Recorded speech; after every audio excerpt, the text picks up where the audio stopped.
Yes, oo. Kailangan dyan maayos at saka Maayos, tama. maganda ang paliwanag mo para katanggap-tanggap yan sa taong bayan. Oo. Kasi siyempre, pagka hindi nagustuhan ng taong bayan, baka naman magalit sa kanila ang taong bayan. Oo. Bakit masyadong politika Oo. ang pinaiiral ninyo dyan sa Senadong yan?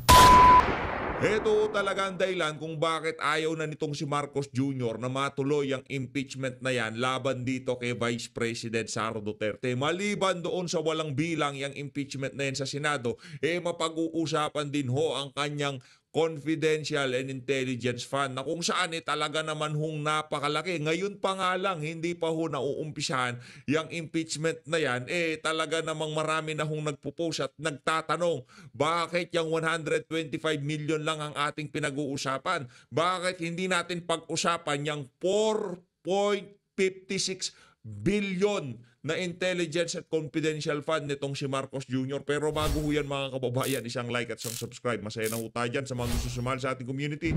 Yung join button, nandyan lang ho sa baba. Mega love shoutout ho muna tayo sa mga kababayan nating nagpakulay sa mga nakalipas nating video. Dito kay Ma'am dito kay Ma'am Ariza yan. Mega love shoutout. Palakpakan ho natin itong si Ma'am Ariza yan. Dito kay Ma'am Raspberry, maraming salamat to. Mega love shoutout. Mega love shoutout din ho dito kay Ma'am Lorna. Ma'am Lorna, maraming salamat to sa pagsuporta sa PH Update. Ma'am Gina Henry, maraming salamat to sa pagsuporta sa PH Update. Tayo na nga, rekta ho tayo dito sa nakita nating post dito si Pambansang Dalaga. Ito muna.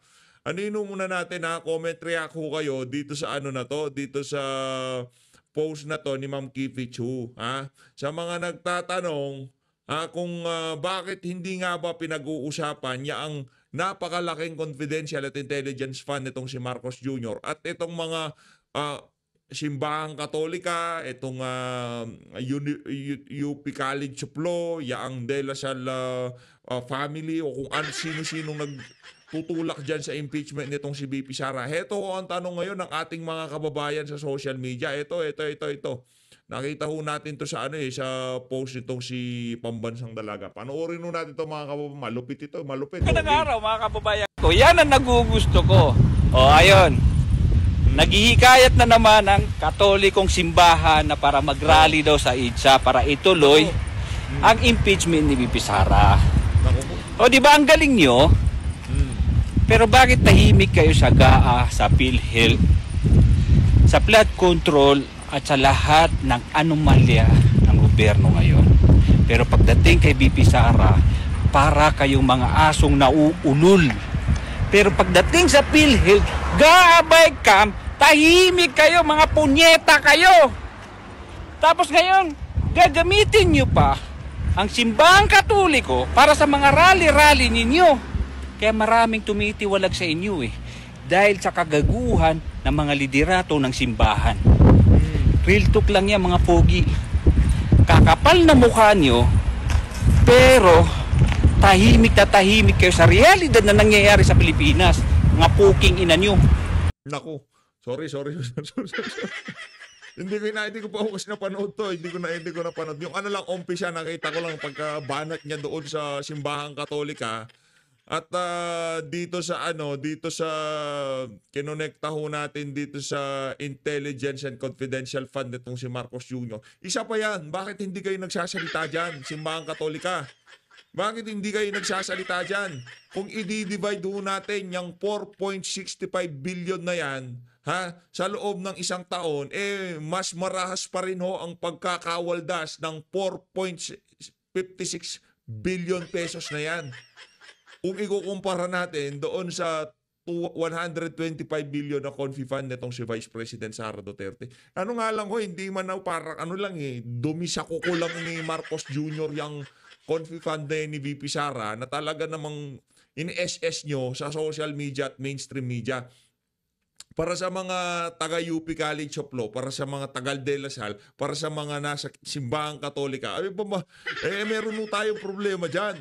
Diba? Palong-palo kayo sa pagbanat dito kay BP Sara, pagtuloy dyan sa impeachment. Wala ho tayong problema. Kung anong gusto ni VP, doon ho tayo.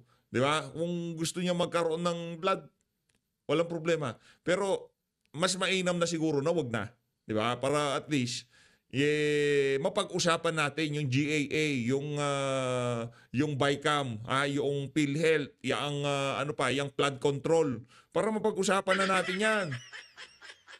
Wala, win-win situation ho eh. Kahit saan ho natin tignan yung na yan, impeachment, win-win ho yan kay Vice President Sara Duterte. Kaya wag ho kayong mabahala. Si BP wala na ho siyang pakialam, matanggal siya, hindi siya matanggal. Pero tayo ho mga kababayan, dito sa PH Update, si BP ang nakikita nating magiging susunod na presidente. Siya ho ang gusto nating maging susunod na presidente. Bakit? Kasi siya lang ho ang merong lakas ng loob na tayuan ng mga kabalbalan, ng mga walang ya sa pamahalaan. Yun ho yun. Diba? Marami naman siguro dyan na matuwid o magaling magtrabaho o magaling magserbisyo o kung sino-sino pa man dyan. Diba? Merong dyan, hindi mga magnanakaw. Pero wala ho silang yagba na kagaya nitong si BP Sara. Yung kaya niya talaga makipagbardagulan, kaya niyang banggain yung mga oligarko at yung mga nagpapahirap sa Pilipinas. Kaya niya humbanggain yung mga yun, kaya niya humbanggain yung mga sindikato ng illegal na droga, sindikato ng mga smuggler, sindikato ng mga magnanakaw sa ating bansa. Kaya ho niyang banggain yung mga yan. Pero yung mga ibang napupusuan ng ating mga kababayan na yan, dapat sila yung maupo sa 2025 at 2028. Hindi naman ho nila kayang banggain yung mga individual na yon, yung mga nabanggit natin na yon. Kasi yung lalim nung mga nabanggit ho natin na yun sa politika, napakalalim. Dekada na ho ang binilang, kaya yung sistema, kaya na ho nilang paikot-ikutin. Kaya dapat buo ho ang loob ng kung sino man na magiging susunod na presidente para talagang sawatain niya yung mga nabanggit natin na problema na yan. Number 1 ho talaga dyan, korupsyon. Marami hong matuwid dyan, marami hong hindi magnanakaw dyan. Pero isa lang ho, sa mga politiko ngayon, ang nakikita natin na handang ialay ang kanyang buhay para talagang maisaayos ang ating bansa. At walang iba kundi yung si Vice President Sara Duterte. Yung si Senator Rodante Marcoleta, given na yan. Pero yung yung winnability ba? Yung chance ang manalo, hindi ho natin minamaliit nag-number 5 ho yan. Pero hindi pa ho siya hinog para sa presidentiable. Magaling ho yan si Senator Marcoleta. Pero ngayong mga panahon na to, base sa ating mga nakikitang paninira dito kay VP, tapos ganyan pa rin ang dating niya sa ating mga kababayan. Siya ho talaga ang nakikita nating susunod dito kay Marcos Jr. Ano ho ba? Ito ang tanong dito mga kababayan. Ano ho ba itong pinagkakaguluhan nila ngayon sa social media na interview nitong si Attorney Romulo Macalintal? Abogado ho ha? Ano ho ito? Election attorney. Naku, yari kayo dyan. Marami naman nagsasalitang election attorney dyan. Na dapat ito lang impeachment niya. Si Leila de Lima, kung di tayo nagkakamali, election attorney din ho yan. Yan yung talaga yung malalaki ang bayad, yung mga election attorney na yan. Malulupit ho yung mga yan. Pakinggan ho natin, viral ho ngayon ito sa social media kung ano yung naging interview niya dito sa DWIZ. Ito. Meron ho akong nabasa din at ang nagsabi po yan, ang nagsabi, batikang election lawyer, talagang isa ito sa ating mga, close friend ito ng DWIZ. Ito daw regarding dito sa parang ganun. Ang pagkakaintindi ko, ganito pinag-uusapan mo natin dito yung impeachment ni VP Sara. Meron lang daw kumwestiyon, siguro technicality, at kapag nagbotohan, malalaman na kagad ni VP Sara kung sino talaga mag-oo o hindi. Nasa linya po natin ngayon ang veteran election lawyer at pag-uusapan natin kung talaga bang mangyayari ang impeachment process o yung ditinggid sa Senado. Nasa linya po natin Attorney Romulo Macalintal. Attorney Romy Mac, magandang araw po. Magandang araw sa iyo at sa iyong tagapanood, tagapakinig. Ayan, attorney, pasensya ka na. Mas maganda po kung kayo ang magpapaliwanag. Ito, unahin ko po muna ito. Talaga po bang, kasi dati, nung last na usapan natin at pinag-usapan po natin yung impeachment, attorney, parang malabong kapag nagtapos na yung 19th Congress, dapat hindi na aasikasuhin ng 20th Congress, attorney, tama? Ganun yung ating punto. Yes. Opo. So ngayon, ang tanong ng mga Pilipino, tutuloy ba ito sa 20th Congress at hindi na pag-uusapan yung salitang forthwith na yon dahil ngayon parang ang preparasyon po yata nila, attorney, naurong eh. Nako. Yes, pero yan talagang tatawid ngayon yan. Ang Opo. issue ngayon pwede bang itawid yan from 19th to 20th Congress? Yun. Kasi ang sinasabi kasi ng Senate rules, sa rules mismo ng Senado, Oo. lahat ng mga pending matters and proceedings, remember the words, matters and proceedings, lahat Okay. na nakabimbina yan sa old Senate, Oo. terminated na yan. Pero pwede yung bagong Senado, i-take up yan, pero ituturing yan na bagong reklamo o bagong matter or proceedings. So pag itinuring niya na bago, maaari sabihin ni Sara na, bago yan. So pangalawang impeachment ko na yan. Oo. Kaya ang mangyayari dyan ay, hindi na ako po pwedeng makasuhan dahil sa ikalawan na yan sa loob ng isang taon. At ipinagbabawal sa ating saligang batas ang dalawang impeachment sa loob ng isang taon laban sa isang impeachable official. So, yun ngayon na magiging tinatawag na issue of jurisdiction. Ibig sabihin, may kapangyarihan pa ba ang 20th Congress, ang 20th Senate na yan, na i-take up itong impeachment na ito na isinampa noong 19th Senate. So pag yan kinwestiyon ngayon ni Sara, sasabihin niya, we move to dismiss because you have no jurisdiction, wala na kayong kapangyarihan. Dahil sa galing pa sa lumang Senado, itong bagong Senadong ito walang kapangyarihan. So I file a motion to dismiss. Pagka nag-rule ngayon ang Senado, i-dismiss ba o hindi, malalaman ngayon ni Sara sino ang kanyang mga kaalyado. Kasi sa botohang yan, malalaman na niya.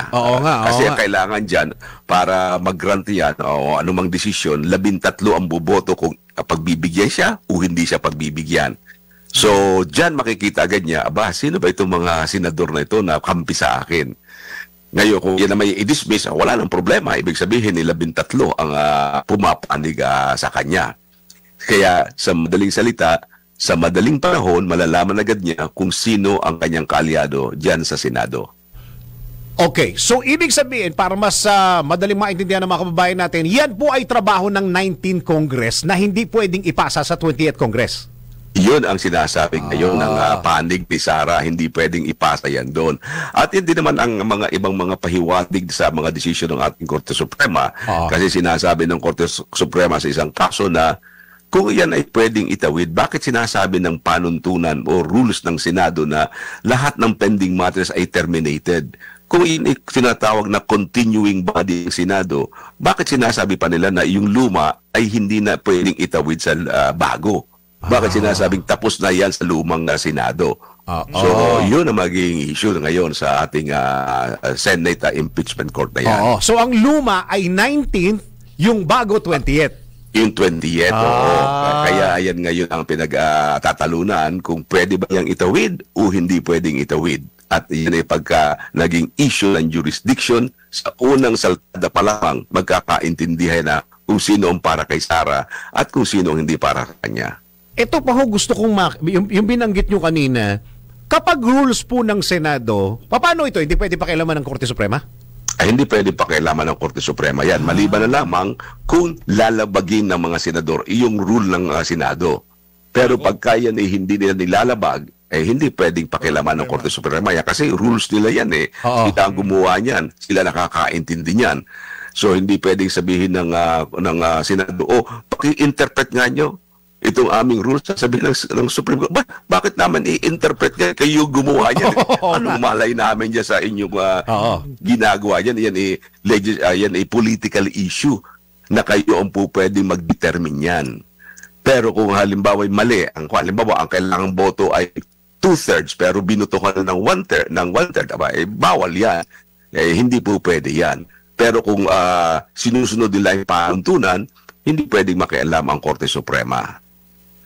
So, ibig sabihin, bago natin pag-usapan yung mga rule na yan, yun munang pagsampa nung mismong impeachment sa 20th Congress munang unang-unang pag-uusapan dyan.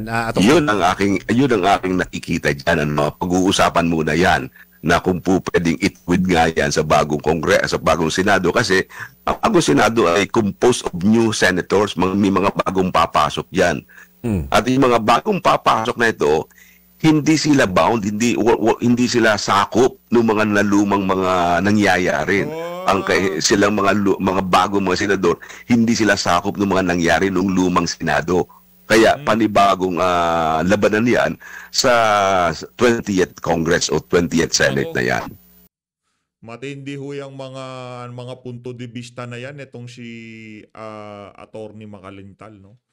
Yan din ho ang pananaw ng dating Senate President na si ang pangalan nito, itong si Franklin Drilon, kasi hawak nila Senado sa totoo lang dito sa 19th Congress. Kung nagpatawag lang ng special session ng Malacanang, 2 buwan, trinabaho nila yan, 'di ba?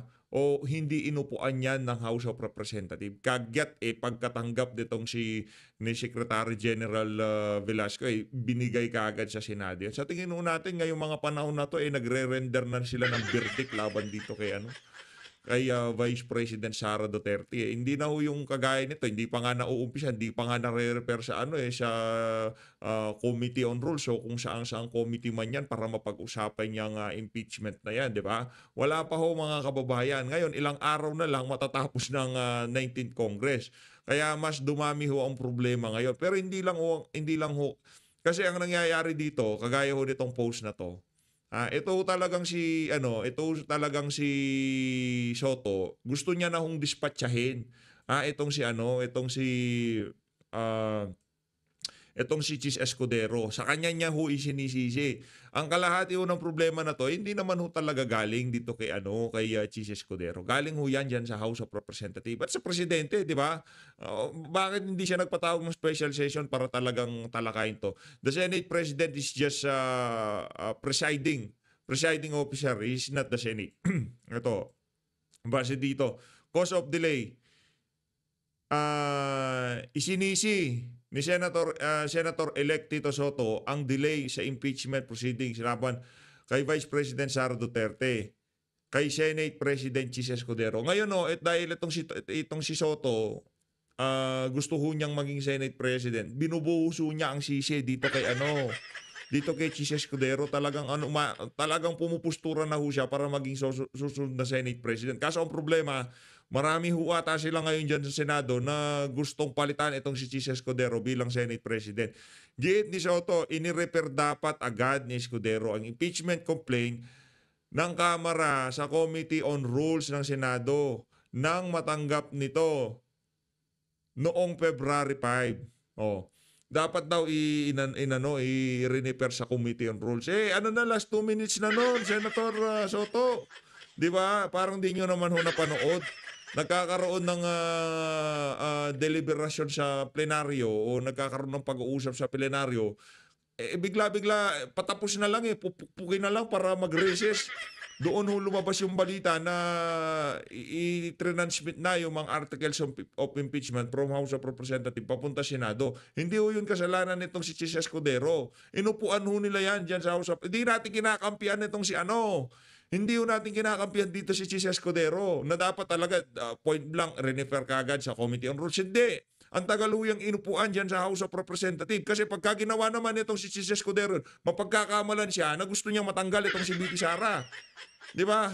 Isubukan nyo ilagay yung sapatos nyo kay Chis Escudero. Tingnan natin kung paano nyo iwiwi yung sitwasyon.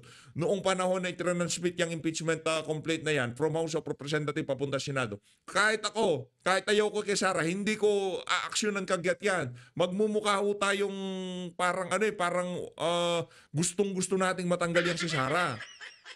Kung merong sisisihin dyan, hindi si Chis Escudero. Dapat yung mga trumabaho dyan sa impeachment na yan sa House of Representatives. Ngayon, bakit sinisisi ni Soto? Para makita ng ating mga kababayan kung tatanggalin man yang si Chis Escudero. Isa sa mga magiging dahilan. Diyan sa pag-upo niya na yan sa impeachment nitong si BP Sara. Laro ito ng chess.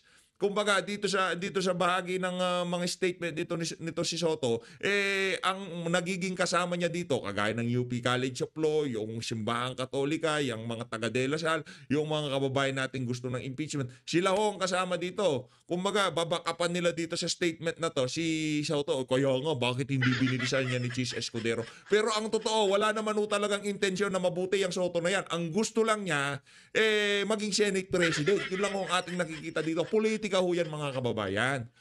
Pero kung tayo, nasubaybayan ho natin yan, baka nagibulaganon si Soto nung mga panahon na yan, baka nagkakape-kape siya nung mga panahon na yan. Nasaksihan ho natin mula doon sa pagmamadali nila last 2 minutes, 'di ba? Nagkaroon ng pirmahan o pinapirma yung mga congressman. Nanguna ang anak nitong si Marcos Jr., yung si Sandro Marcos, 'di ba? Siya hong nanguna diyan sa pagpirma sa impeachment laban dito kay VP Sara. Ilang buwan nilang inupuan diyan sa House of Representatives? 2 buwan, 3 buwan. Ang dami na. Nag-file ng impeachment yung kampo nitong sila De Lima, Trillanes, itong si Father Flavi, 'di ba? Sila yung mga una. Tapos sinundan ng mga Makabayan Black, sila yung mga magkakasama diyan sa House of Representatives. Tapos yung ika-4, yun pa lang ho ang transmit nila. Ang dami yung impeachment complaint. Kesyo kinonsolidate daw nila doon sa hindi ganun yun. Pagkakuha nung unang impeachment complaint, dapat direkta na ho yun. Pagbotohan na, i-refer na sa Committee on Justice o Committee on sa House of Representatives. Di natin alam kung anong committee yan, pero naririnig natin, Justice. O pag-usapan nila doon, kung merong sustansya, merong substansyang impeachment na yan. Diba? Merong base yung mga aligasyon kay VP Sara. Kung wala, ibabasura. Pagka meron, pagbobotohan, diretso na yan sa Senado, article of impeachment. Ang ginawa nila, rektahan, wala na hong Committee on Justice kasi doon nga naman ang galing yung mga ebidensya nila. Rektang pirmahan na ho yung nangyari doon, yung 200 congressman, di ba? Ngayon, ang tagal ho nilang inupuan yan. Ang tagal ng parinig dyan sa House of Representatives. Meron pang pang-4 eh. Hintayin natin yung pang-4. Pero meron ng pang-4. Kumbaga, tinataon nila para kung sakali mang hindi magtuloy-tuloy yan, maisisi nila dito kay Chis Escudero. At yun na nga ho nangyayari ngayon. Pumapabor ang sitwasyon dito kay Tito Soto. Pero kung tayo tatanungin, hindi rin ho natin mamadaliin yan kung tayo ang Senate President noong mga panahon na yun. Kahit kayo naman, Senator Soto eh. Diba? Kung kayong Senate President doon, pagkadating ng alas 3 o alas 4 ng impeachment articles of impeachment dito kay VP, within 15 minutes, kagad dadali mo sa plenaryo para i-refer sa committee on rules. Siguro hindi nyo rin gagawin yun eh. Mapagkakamalang kayong gusto nyo talaga minamadali nyo yung pagtanggal kay VP Sara, di ba? Ilagay nyo rin kasi yung pwesto nyo doon sa sapatos ng mga taong tumatrabaho noong mga panahon. Si Joel Villanueva, bakit hindi nyo sisihin dyan? Di ba? Siya yung nagsasalita noong mga panahon na yun sa Senado. Pwede niyang kunin yan. Siya, di ba siya ang majority floor leader ngayon? Kung di tayo nagkakamali siya. Dapat renifer na niya sa Committee on Rules. Kinausap niya na itong si Chis Escudero. Baka tayo maputukan. Hindi nga kasi pwede mangyaring ganon. Sila naman na magmumukhang hayok sa pwesto o gusto nilang matanggal itong si VP Sara. Tama nga naman yung argumento nila. Inupuan nila sa House of Representatives. Tapos kami, papamadaliin nyo kami.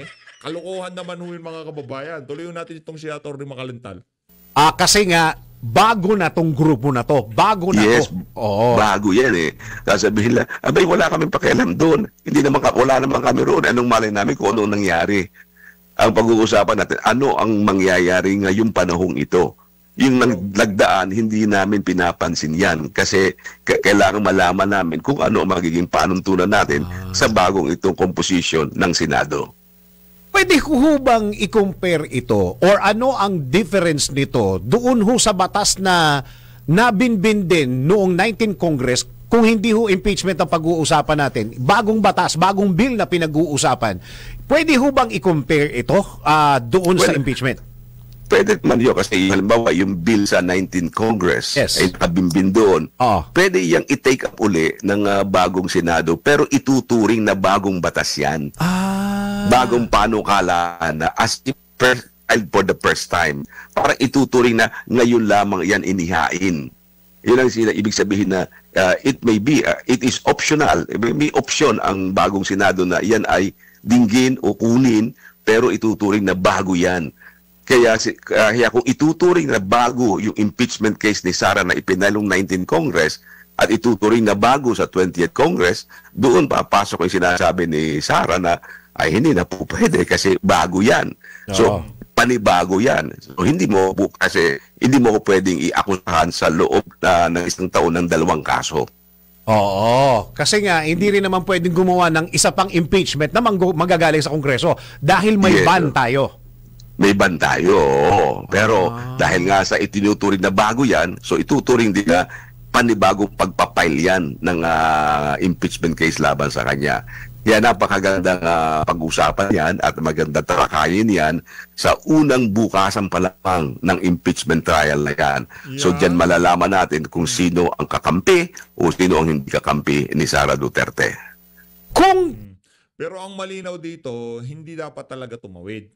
Hindi ko talaga dapat tumawid kasi lahat ng dapat na pag-usapan nung 19th, hindi pwedeng itawid. Lahat patay na yun. Ika nga, umpisa niya, lahat ng nakapile na bill, i-repile yan, di ba?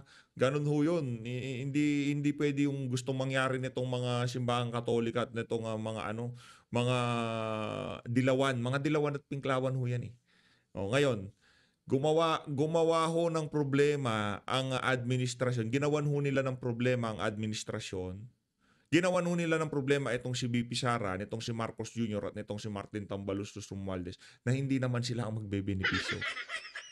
Di ba? Sakit noon. Anak ng toko, 150 million kada pirma versus dito sa 125 million na confident. Hindi, di ba? Tinanabaho nyo, walang humpay na ayuda, walang humpay na panliligaw sa mga congressman. O, bahala sa pondo mo sa distrito mo. Dire-diretso yan, di ba? Ganun ang ginawa nila para pumirma sila sa impeachment na yan. Ngayon, ang nangyayari? Sino nagbe-benepisyo sa impeachment kung sakaling ma-impeach si BP? Hindi naman ho si Martin Romualdez. Okay lang, sige ganito, basta hindi Duterte kahit sino-sino na. Hindi ganun yun sa politika. Akala nyo ba pagka naupo yung mga dilawan na yan, hindi kayo didispatchahin ng mga yan? Didispatchahin ho yung mga na yan. Pag-uusapan ho nila yan, yung mga flood control, yung mga ayuda. Nako, kayo ho ang tutustahin. Dalawa lang naman bagay yan eh. Kami magtutusta sa inyo o mga dilawan magtutusta sa inyo. Kahit alin dito sa dalawa na to, sigurado durug kayo. Kayong mga Italianista at loyalista. Pili lang kayo. Wala naman kayong choice yan eh. Mga dilawan at pinklawan ang dudurog sa inyo o mga Duterte supporter ang dudurog sa inyo. Kahit anong pampiliin nyo dyan sa dalawa na yun, madudurog kayo sigurado. Kasi inutil yung amo nyo. Walang ginawa sa loob ng 3 taon. At sa loob ng 6 na taon, wala ho tayong nakikitang magagawa ng mama na yan. Sa ayaw sa gusto nyo, pumili lang kayo. Kami medyo malambing kami, mga DDS supporter. At medyo kami mapagpatawad kami.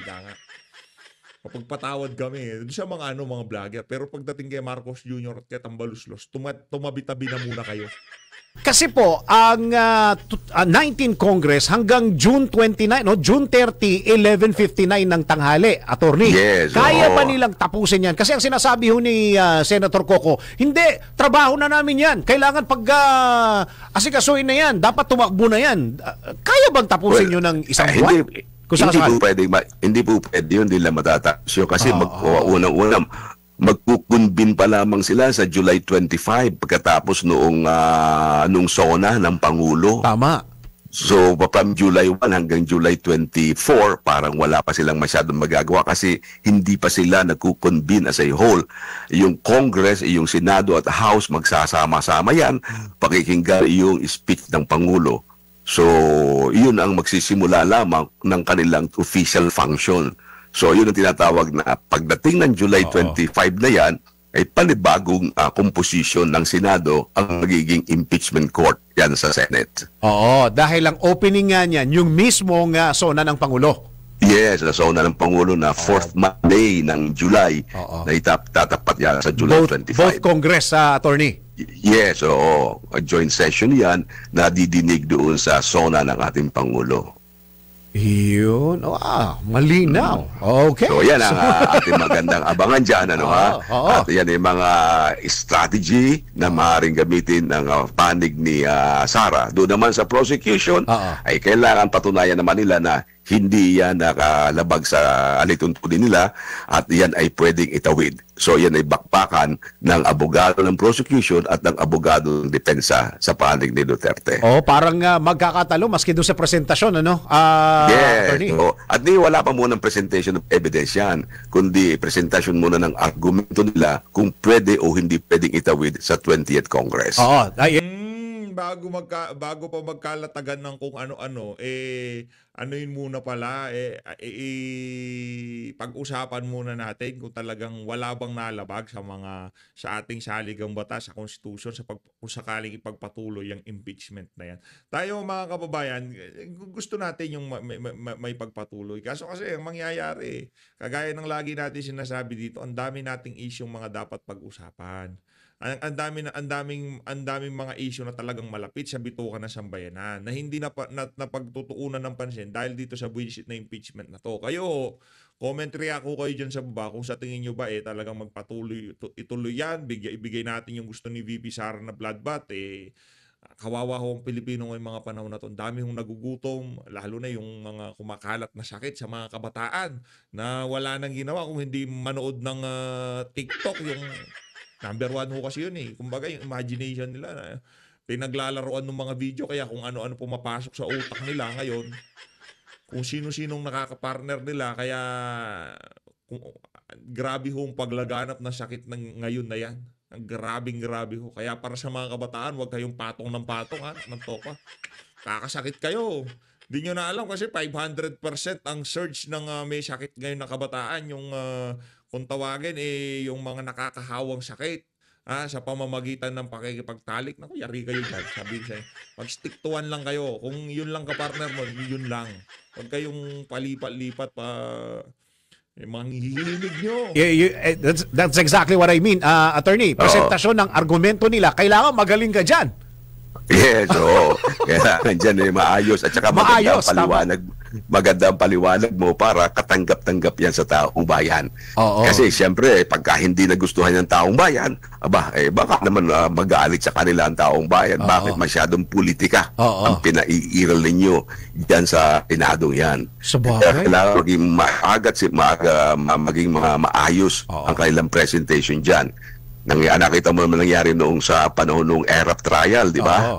Naggalit ang taong bayan dahil sa may nakitang ebidensya na hindi binuksan. Ayun, nagalit ang taong bayan. Dito rin, ano mangyayari doon sa mga ebidensyang yan? Malakas ba ang kanyang ebidensya para maging sanhi ng taong bayan para sila ay magalit sa mga impeachment court na ito? O tama lamang ang sa paningin ng taong bayan ang kanilang ginagawa? Ang mahirap doon, attorney, yung presentasyon mo ng argumento mo, puno pa ng butas. Yes, ano ba ang halimbawa may sinabi? Siyempre may counter naman yung kabila. So magandang pakinggan yan at tayo dyan sa DWIZ, siguro maganda magkaroon tayo ng coverage para Naku, sa mga plano namin, attorney. Yes, alam mo, sa bawat labas dyan, sa bawat argumento, yan ay dapat na napapaliwanag natin sa taong bayan. Noong panahon ng impeachment trial ni ERAP, I was the analyst ng PTB4. Nandun kami sa Senado at yun, bawat galaw ay ipinaliliwanag namin. Ano bang ibig sabihin ng presentation of evidence? Ano bang ibig sabihin ng prosecution? Ano bang ibig sabihin ng defense panel? Ano ba yan mga yan? Dapat ipaliwanag natin sa taong bayan na ang mauuna, ganito mapapresent, ang pangalaway ganito, at kailangan malaman nila ano ang ibig sabihin ng trial na yan. Parang naalala ko yan, attorney. Yan yung pinakamahabang lunch sa buong mundo. Mag-i-start ka ng alas 10. Nandun na yung pagkain mo sa harap. Tapos tatayo-tayo ka pagka medyo may nabanggit. Balikan naman. Babalikan natin yung ganito. Tututukan natin manood tayo, makikinig tayo, sabay research. Yan ang pinakamahabang. Naalala ko tuloy yung bawat mga words na mga binabanggit yan talagang ating pag-uusapan. Tama. Naalala ko tuloy yung... Ayun na nga mga kababayan, dito na natatapusin ang ating reaction video. Maraming salamat sa pag-support sa PH Update. Maraming salamat din dito kay Atty. Makalintal sa DWIC. Mag-ingat po kayo lahat. Mahal natin ang Pilipinas.